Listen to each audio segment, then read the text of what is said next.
Yeah, tell me more about your brother. Yeah, so he's 2.5 years younger than me. So while we were close in age, we actually were always very different personalities. Growing up, we played together a lot. Even growing up, there were depressive episodes. I look back on them now, I didn't recognize them. At that time, I was trying to grappling. I'm like, is he just acting out? Versus like, oh no, he was actually suffering at a young age. The part of the world that we come from, there's such a confusion about actually what it means and separating out the illness from who you are and recognizing that it's something that's medically oriented and not something that you choose. I knew he was going through it, but like even I was trying to figure out the why. To be honest, is that I heard something in the voice, asked what's wrong, and then started opening up. But then when it actually translated to an ideation, that's when, and it wasn't just saying it for the sake of saying it. Sometimes people say those words.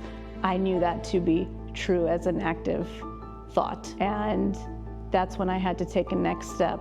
And by ideation, you mean suicidal ideation? I meant suicidal ideation was happening at that point. As panicked as I was, that was the moment where I'm just like, okay, but like, you need to do something and you need to get him help. After that conversation, it got considerably better because we were on a level where we had mutual understanding. In order to better my mental health, I needed to be upfront about who I was. Because it's the first time where I didn't feel like I was by myself. Like there was somebody else who actually, gave a darn. I felt that those are important things I didn't want to leave. It may not be an issue that will go away completely. That's one thing that has to be understood. It's constant work. You have to understand the perspective from the person who attempts suicide is that it will always be an option on the table once they try once. It doesn't go away. AMP to me has been a really big blessing.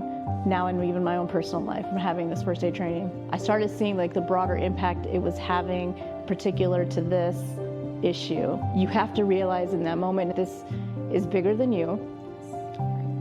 You just need to get through this moment and to help them and to talk them down, understand that they are important. One of the things that stood out to me from the mental health first training was can't be afraid to use the word suicide. Practice saying it, say it, because this is a reality. And because when you say it out loud, you're also actually removing the stigma from it too. How to say in the training, do talking exercises. It was very impactful, very powerful.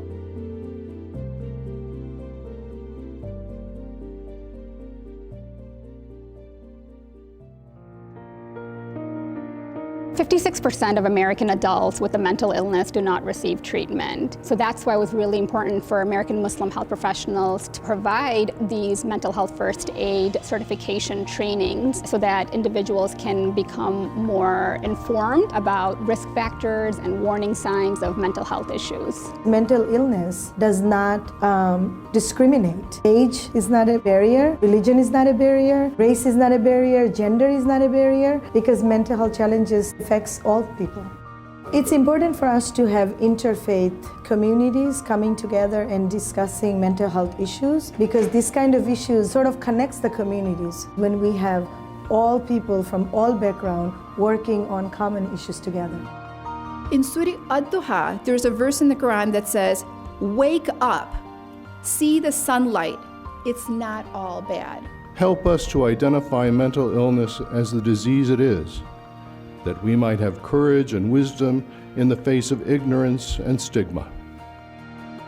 I really enjoyed and learned a lot, and I'm happy that I can give it back to the people I work with. It leaves you with something tangible that you could actually implement. This prepares you because it leaves you with actual things to say to them.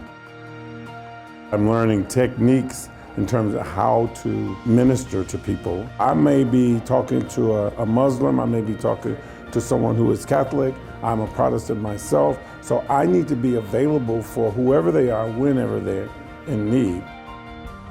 The training's very excellent, very well-informed, with a lot of prompts and group activities which give a great insight and different views of mental health. What I really love is the diversity. We're all one. My son got sick with bipolar disorder. That's why I'm here. We are currently organizing similar trainings in 7 cities, and we're hoping to expand and provide this in a lot of other communities across the country.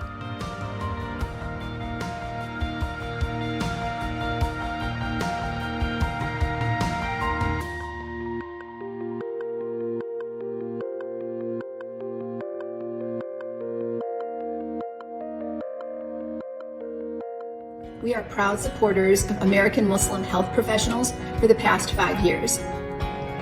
AMHP has been trailblazing in their work to destigmatize mental health and openly talk about how Muslim Americans are not doing well. Especially during this past year, with the genocide, the wartime election, the mental health of our youth, of our elderly, of all of us has really been pulled at. About 3 years ago, I was able to take a course in mental health through AMHP, and it gave me the tools to deal with during this last difficult year. So as you're at this gala and you're applauding the work of American Muslim health professionals, I do have 3 requests. Number 1, learn about AMHP and the work that they're doing and how they're trailblazing with mental health and how they destigmatize talking about this with our youth and with our elderly. Volunteer. Number 2, take the course with AMHP. It is a game changer. It has given me so many tools that I've been able to implement throughout the last year. And lastly, be bold and donate generously. Don't just write a check for 1 year, but write a check and commit for 3 years so AMHP can plan accordingly with their budget.